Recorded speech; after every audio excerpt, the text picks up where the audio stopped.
सब्बपापस्स अकरणम् कुशलस्स उपसम्पदा सचित्त पर्योदपनम् एतं बुद्धानं शासनम्। आजकाल अनेक आई वडिलांच्या तक्रारी मुलाबद्दल, मुलं ऐकत नाहीत, फार हट्टी जिद्दी झाले। 4-5 वर्षाच्या मुलाची तक्रारी गुण ऐकली येतात आमच्याकडे। अनेक आई 4 वर्षाचा 5 वर्षाचा मुलगा कुणी ऐकले येतात। मुलं 7-8 वर्षाचे मुलाच्या तक्रारी गुण आहेत मुलांच्या मुलींचे। तो वय किती? कोण 4-5 वर्षाचा, कोण 7-8 वर्ष, 10 वर्ष, 12 वर्ष, 15 वर्ष, 20 वर्ष, 25 वर्ष, 30-35 वर्षाच्या मुलांच्या तक्रारी घेऊन येतात अनेक जण। कोणी तो मुलगा दारू पिऊन तो मारतो आम्हाला, म्हणजे ती म्हणून तुमची चूक आहे आईला ना, माझी चूक, माझी काय चूक आहे, आमची काय चूक आहे? अहो मुलगा दारू पिऊन येतो आम्हाला मारतो, हो तुमची चूक आहे, मुलाची चूक आहे पण तुमची पण चूक आहे म्हणतो, आमची काय चूक? लहान तुझं कार्य थोडक्यात सांगितलं का? सर्कस मध्ये वाघ, सिंह, हत्ती, गेंडा सुधारतात ना, अनेक प्रकारचे खेळ करून दाखवतात ना। सर्कस मध्ये त्या प्राण्याकडून खेळ कोण करून घेतात? वाघ, सिंह आगीच्या चक्रात उड्या मारतात, स्टूलवर उभा राहतात, अनेक खेळ करून दाखवतात। हत्ती सोनेचं ब्रश करून चित्र काढते, हत्ती त्या शंकराच्या पिंडीची पूजा करते सर्कस मध्ये, है ना। आणि फुटबॉल खेळते हत्ती। पूर्वी युद्धामध्ये हत्ती घोडे वापरत होते। आणि पोलिसांचे कुत्रे अनेक प्रकारचे काम करतात, गुन्हेगारांना शोधून काढा, बॉम्ब शोधून काढा। त्या सर्कसच्या मास्टरला म्हणा, वाघ, सिंह, हत्तीकडून कोण खेळ करून होतं? गेंडा वगैरे सर्कस मधले सर्कसचा मास्टर। त्या मास्टरला म्हणा, तुम्ही या प्राण्याकडून खेळ करून दाखवते, आता आमच्यासोबत जंगलात चला, जंगलामध्ये जे वाघ, सिंह, हत्ती, गेंडा त्यांच्याकडून खेळ करून दाखवा। दाखवू शकेल का? जंगलातले प्राणी फाडून खाते त्या मास्टरला। असा फरक का? कारण सर्कस मधल्या प्राण्यांना लहानपणापासून ट्रेनिंग मिळाली म्हणून ते सुधारली, जंगलातल्या प्राण्यांना ट्रेनिंग नाही मिळाली म्हणून ते जंगलीच राहिले। पोलिसांचे कुत्रे गुन्हेगार शोधून काढा, बॉम्ब शोधून काढा। मिलिटरीचे कुत्रे तर आणखी अनेक प्रकारे खूप काही करून दाखवतात, पोलिसच्या कुत्र्यापेक्षा आणखी जास्त। तर त्या पोलिसांना म्हणा, आता असं करा, रस्त्यावरचे भटके कुत्रे आहेत ना, यांना घेऊन जा, यांच्यामध्ये गुन्हेगारांचा शोध लावा, बॉम्बचा शोध लावा, रस्त्यावरच्या भटक्या कुत्र्यांना घेऊन जा। शक्य आहे का? नाही। का नाही शक्य? कारण यांना ट्रेनिंग नाही मिळाली म्हणजे जंगलीच राहिली। जंगलातल्या वाघाशींना ट्रेनिंग नाही मिळाली म्हणजे जंगलीच राहिली। सर्कसमधल्या वाघाशींना ट्रेनिंग मिळाली, हत्तींना म्हणजे सुधारली। घरी पाळलेले कुत्रे, पोलिसांचे कुत्रे यांना ट्रेनिंग मिळाली म्हणजे सुधारली। रस्त्याच्या भटक्या कुत्र्यांना ट्रेनिंग नाही मिळाली म्हणजे नाही सुधारली। पूर्वी ते माकडवाले येत होते, मदारी, घरोघरी खेळ करून दाखवणारे, आता 20-25 वर्षापूर्वी आता बंद झालं ते। आजकाल तर इंटरनेट आहे, पोस्ट ऑफिस आहे, पण पूर्वीच्या काळी पत्र कसे पाठवायचे लोक? पत्र लिहून कबूतरकडे देत होते। ते गाणं ऐकलं असेल, कबूतरच्या ज्या ज्या, जुनं गाणं। तर कबूतरकडे देत होते, कबूतर ते जिथं न्यायचं तिथं नेऊन देत होता बरोबर। पक्षी सुधारतात, पशु सुधारतात, पाळीव प्राणी सुधारतात, स्वापद जंगली जनावर वाघ, सिंह, हत्ती ते सुधारतात। इंसान के बच्चे क्यों नहीं सुधरेंगे? अपने बच्चे तो इंसान के बच्चे है ना। जंगली जानवर सुधारतात, वाघ, सिंह, हत्ती, गेंडा, अस्वल, माकडं ते सुधारतात, पाळीव प्राणी सुधारतात, कुत्रे मांजर सुधारतात। पेपरमध्ये वाचला असं तुम्ही, शेतकरी जंगलात गेला, गाई गुराढोरांना घेऊन, गाई म्हशींना बैलांना घेऊन, आणि कोणी अस्वल आलं, वाघ आलं तर स्वतः अडवायचं, तर मालकावर आक्रमण करू देत नाही। तर वाघ, सिंह जर मालकावर आक्रमण केलं ना, ते गाय बैल त्या वाघावर आक्रमण करते। वाचला असं तुम्ही पेपरमध्ये कुठेतरी।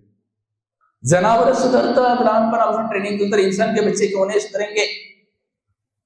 त्यांना ट्रेनिंग मिळाली पाहिजे ना। जंगलातल्या वाघाशींना ट्रेनिंग नाही मिळते, जंगलीच राहिली। रस्त्यावरच्या भटक्या कुत्र्यांना ट्रेनिंग नाही मिळते, जंगलीच राहिली। तर तुमच्या मुलांना सुद्धा जर ट्रेनिंग मिळाली तर ते सुधारतील। त्यासाठी धम्माचे संस्कार, आई वडिलांचं पहिलं कर्तव्य मुलावर धम्माचे संस्कार करणे लहानपणापासून। काल सांगितलं मुलांना रागवू नका, आणि सोबत हे पण सांगितलं फालतू राट पण करू नका। तर जंगली जनावर सुधारत, तर मुलांना सुधारण्यासाठी काय करायचं?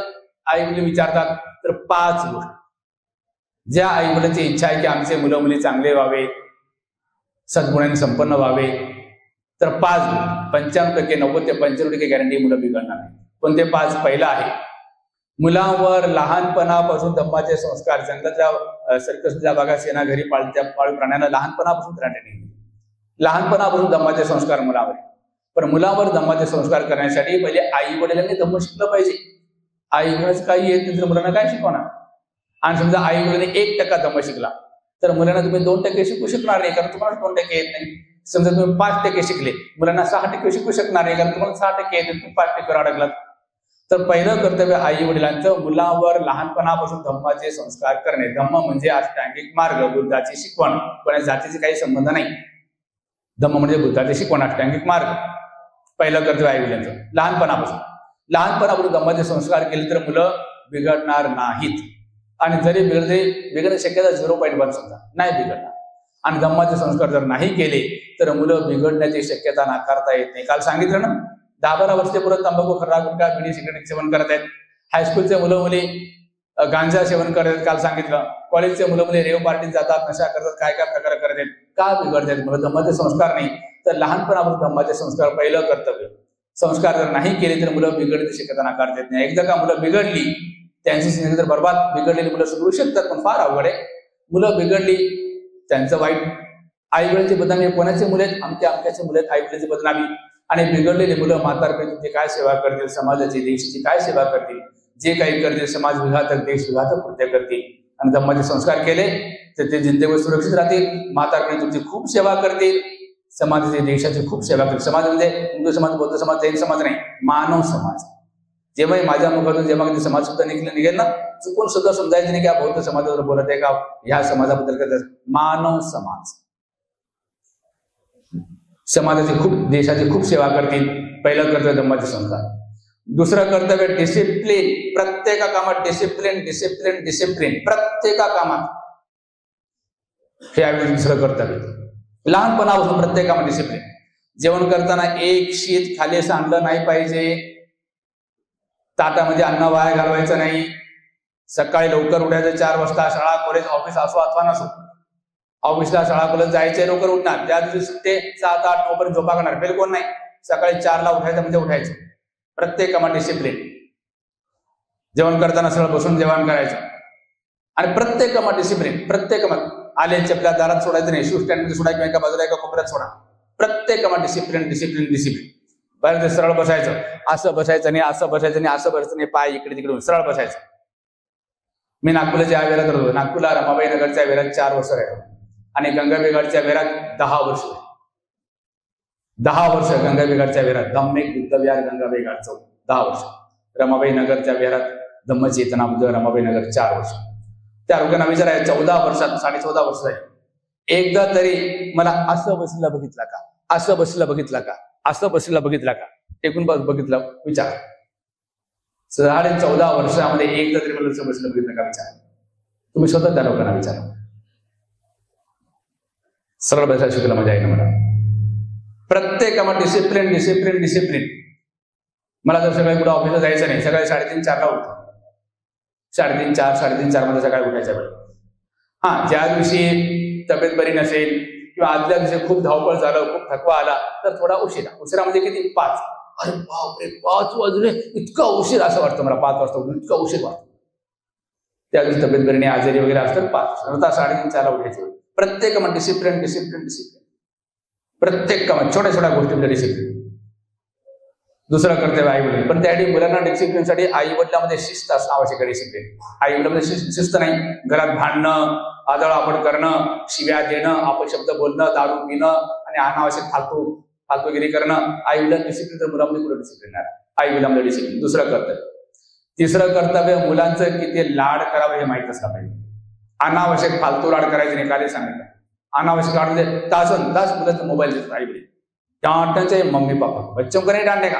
बच्चे मोबाइल लेके बैठते ना, बच्चों को नहीं डांटे का, मम्मी पापा को डांटना चाहिए, जोर से डांटना चाहिए. बरोबर आहे ना? जे मुलं मोबाईल घेऊन बसतात त्यांच्या आई वडिलांना रागवलं पाहिजे. मुलांना नाही, आई वडिलांना रागवलं पाहिजे. मुलांचा मोबाईल द्यायचा नाही. चॉकलेट, गोळ्या, आईस्क्रीम वगैरे बाहेरचे खाद्यपदार्थ, बाहेर पैसे उडवायची सवय लावू नका. पैसे जमा करण्याची सवय लावा. बाहेर पैसे उडवायची सवय लावता. आलू चिप्स घेन, हे घेन, ते घे, बाहेरचं काय घेऊन खातात पोरं. म्हणजे काय करता तुम्ही? बाहेर पैसे उडवायची सवय लावता. बाहेरचे खाद्यपदार्थ आरोग्याला चांगले आहेत का तुम्ही सांगा. कोणा तेलात तळतात, तेलाची कढई किती वर्षापूर्वी धुतली तिने, किती वर्षापूर्वी धुतला होता. वर्षानुवर्ष तेल बदलत तळतात, उरलेलं तेल तसंच राहते. दुसऱ्या दिवशी पुन्हा तेल टाकतात, तळतात, उरलेलं तेल तसंच, तिसऱ्या दिवशी तसंच. क्वचित ठिकाणी साफसफाई आहे सुद्धा, काही काही हॉटेलमध्ये स्वच्छता असेल, पण मॅक्झिमम ठिकाणी धुत नाही.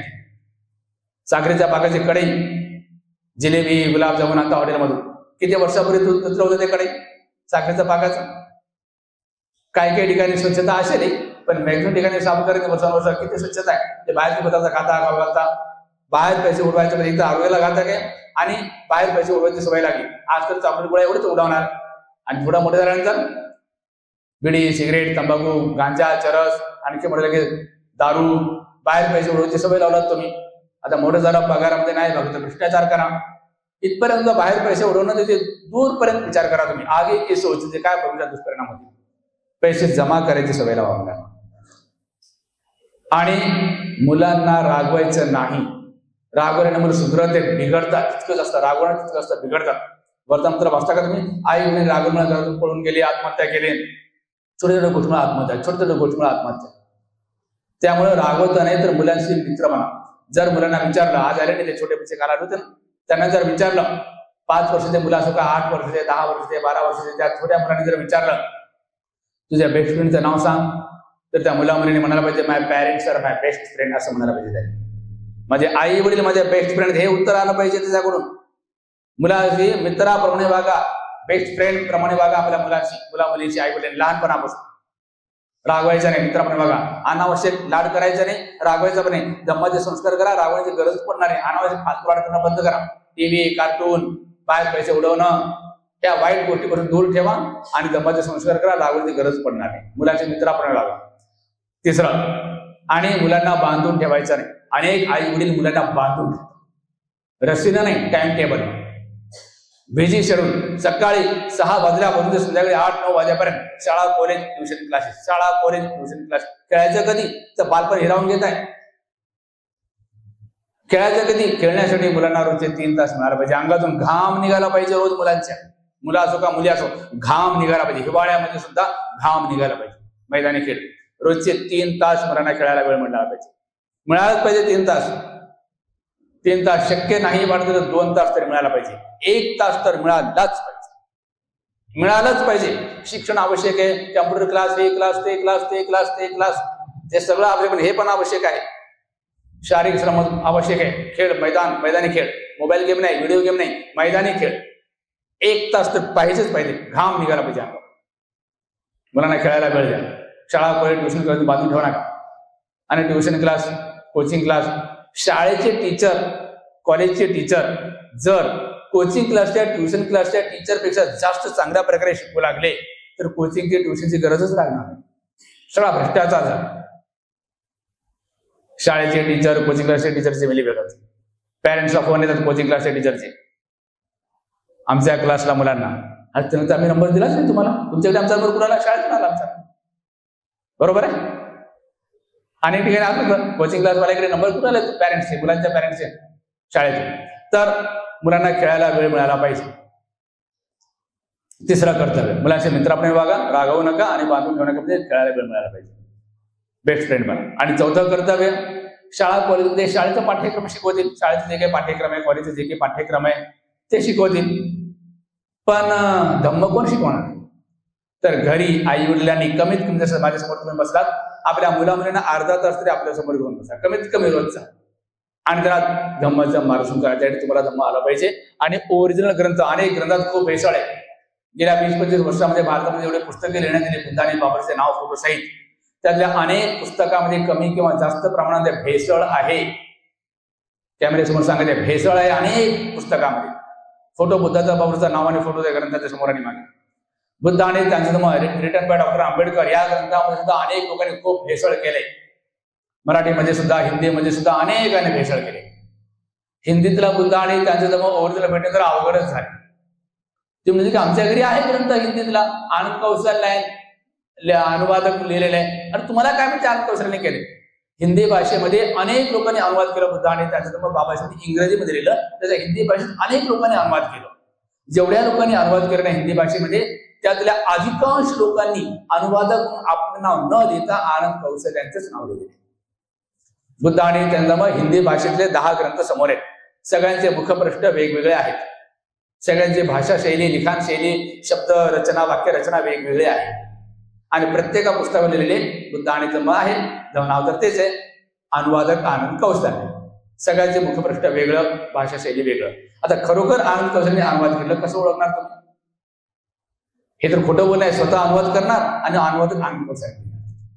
अनेक लोकांनी हिंदीत अनुवाद केलं आणि मॅक्झिमम लोकांनी आनंद अनुवादक असेल. आता खरोखर आनंद अनुवाद केलं कसं होतं? खूप भेसळ. मराठीमध्ये सुद्धा खूप भेसळ, हिंदीमध्ये खूप भेसळ. तर हे तर ओरिजिनल आहे, हे सांगा. ओरिजिनल बुद्ध आणि त्यांना इंग्रजीवाला पण घरात आणून ठेवा. आणि इतर साहित्य धम्माचं जे काही साहित्य घरात आणतात ते ओरिजिनल आहे का नाही याची खात्री करून घ्या.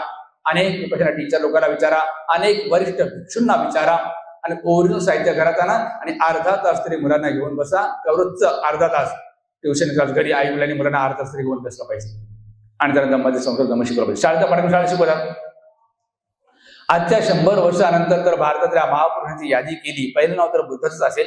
त्या यादीमध्ये माझ्या मुलाचं मुलीचं नाव असं पाहिजे असं संकल्प करा. मुलावर बर्डन नाही, त्यांना प्रेरित करा, प्रोत्साहित करा. मुलांना सांगा तुला मोठं बुद्धासारखं बनायचे, कबीरासारखं बनायचे, आंबेडकरसारखं बनायचे वगैरे वगैरे. हे बर्डन नाही, त्यांना प्रेरणा प्रोत्साहन द्या. मुलींना पण सांगा तुला रमाबाईसारखं बनायचे, सावित्रीसारखं बनायचे, झांसी राणीसारखं, जिजामातासारखं वगैरे वगैरे. बर्डन नाही, प्रेरणा प्रोत्साहन. मुलींना अर्धा तास तरी घेऊन बसा आई वडिलांना. हे 4थं कर्तव्य. आणि 5वं कर्तव्य, वाईट गोष्टीबद्दल घृणा उत्पन्न करा मुलांच्या. ज्या पदार्थावर घृणा आहे तो पदार्थ खाऊ का आपण? जसं काल सांगितलं मानवीय शाकाहार. बुद्धांना सांगितलेलं आहे मनुष्यानं जी अनेक प्रकारची आजार झाली बुद्धवाणीमध्ये आहे. जेव्हापासून मनुष्य मांस खायला सुरुवात केला तेव्हापासून अनेक आजार, बिमाऱ्या मनुष्याला झालेल्या. अगदी प्राचीन काळी ज्या पृथ्वीतलावर जीवसृष्टी उत्पन्न झाली, खूप पूर्वी जीवसृष्टी उत्पन्न झाली पृथ्वीतलावर, त्या प्रारंभिक काळामध्ये अनेक वर्ष, हजारो लाखो वर्ष मनुष्य नावाचा प्राणी शाकाहारी होता. कोणताच आजार नाही. फक्त मार लागलं, पडला वगैरे तर ते दुखणं, थंडी गरमीचा त्रास आणि तहान भुकेचं, आजार कोणताच नव्हता. मांस खायला सुरुवात केला तेव्हापासून आजार असतो. आणि कोणत्याही प्राणी शाकाहारी का मांसाहारी कसं ओळखायचं? निसर्गाच्या नियमानुसार. निसर्ग तर भेदभाव करत नाही. जबडा खाण्याचं अनेक उदाहरण व्हॉट्सअपला पाठवलं तुमचा मला अनेक ग्रुपमध्ये पाठवलं. प्रकाश पवार आहेत माझ्या व्हॉट्सअप ग्रुपमध्ये, त्यांचा अनेक वेळा पाठवलेले यापूर्वी दर 4-5 मिनिटला पाठवत राहतो. शाकाहारी का मांसाहारी मनुष्य 20-25 पॉईंट्स आहेत. सगळे पॉईंट्स मनुष्य शाकाहारी प्राणी सांगतात. काल मी एक सांगितलं शाकाहारी ताकद, आणि आज सांगत आहे शाकाहारी प्राण्यांचा जबडा कसा असतो? गाय, बैल, घोडा, गाढव, हरण, बकरी, त्यांचा जबडा वेगळा. आणि मांसाहारी कोले, कुत्रे, लांडगे, अस्वल, वाघ, सिंह, कुत्र, मांजर, त्यांचा जबडा वेगळा. मनुष्याचा जबडा कोणाशी मिळता जुळत आहे? शाकाहारी प्राण्याशी मिळता जुळत आहे. एक. दुसरं, तुमच्या समोर एखादा नवीन प्राणी आणून उभा केला, ज्या प्राण्याला तुम्ही कधी बघितलंच नाही आयुष्यात, उदाहरण देते एखादा प्राणी असा, आणि तुम्हाला विचारले की हा प्राणी शाकाहारी का मांसाहारी, कसं ओळखायचं? एकतर जबडा आणि दुसरं पाणी पिण्याची पद्धत. संपूर्ण पृथ्वी तलावर कोणताही प्राणी बघा, जेवढे मांसाहारी प्राणी ते पाणी कसं पितात? मांजर, कुत्र, वाघ जिभेनं पाणी पितात. आणि शाकाहारी प्राणी कोणते असो, गाय असो, बैल असो, घोडा असो, हरण असो, बकरी असो, कोणताही प्राणी ओठानं पाणी पितो शाकाहारी, जिभेनं पाणी पितो मांसाहारी. तुमच्यापैकी त्यांना मांस आवडतं, कसं पाणी पितात ना? असं पिता. जिभेनं पाणी पिणारा मांसाहारी, ओठानं पाणी पिणारा शाकाहारी. असे अनेक 20-25 पॉईंट्स आहेत. ते प्रकाश पवारांकडे असेल, आहे का डिलीट झाला माहिती, ते आमच्या ग्रुपमध्ये आहेत, नेहमी मेसेज पाठवत होतो. आणखी पण कोणी असतील ग्रुप. तर उदाहरण दिलं, मग मुलांना तुमच्या वाईट गोष्टीला घृणा उत्पन्न करा. जसं उदाहरणार्थ तुमच्यापैकी कोणी शाकाहारी असतील, कोणी मांसाहारी असतील, किंवा तुमच्या ऑफिसमध्ये जिथे कोणी तुम्ही शेजारी किंवा तुमच्या घराच्या शेजारी किंवा तुमच्या ऑफिसमध्ये कोणी असतील, जैन, गुजराती, मारवाडी, ब्राह्मण, लहानपणापासून शुद्ध शाकाहारी, 100% शाकाहारी. तर अशा काळ एखाद्या दिवशी सायंकाळच्या वेळेस ते आपल्या मित्राला, तुमच्यापैकी जे मांसाहारी आहेत, आपल्या त्या शाकाहारी मित्राला, गुजराती, मारवाडी, राजस्थानी, ब्राह्मण चौकून आहे, तर मित्र आपण फिरून येऊया, तिथपर्यंत जाऊया फिरून. आणि अशा ठिकाणी फिरायला ना, तिथे मांसाचे दुकान आहेत, चिकन, मांस, मच्छीचे दुकानं जिथे आहेत, अशा ठिकाणी फिरायला जा. आणि काय परिणाम होतो बघा. तुमच्यापैकी ज्यांना मांस आवडतं ते मांसाचे दुकानातून कोणाला पाणी सुटलं, आता सुटलं असेल, नाव घेतलं तरी कोणाला पाणी सुटलं असेल. आणि तुमचे ते मित्र लहानपणी शाकाहारी, ते मासे दुकानाच्या बाजूने तिथून येताना ते दृश्य करून उलटे केलं तर घाण पटकन बाजूला निघून जाईल. उलटे केलं, डोकं दुखू लागेल, 2-3 दिवस जेवण करू शकणार आहे.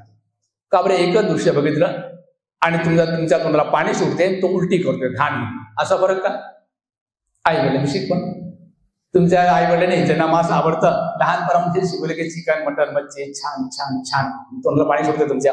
आणि त्यांना शिकवले की चिकन, मटन, मच्छी घाण घाण घाण, ते घाण घृणा. तर लहानपणापासून सगळ्या वाईट गोष्टीबद्दल, हत्या आहे, चोरी आहे, व्यभिचार आहे, नशा आहे, खोटं बोलणे, सगळ्या वाईट गोष्टीबद्दल घृणा उत्पन्न करा तुमच्या मुलांच्या मध्ये. वाईट मार्गावर जाणारच नाही. 5 गोष्टी.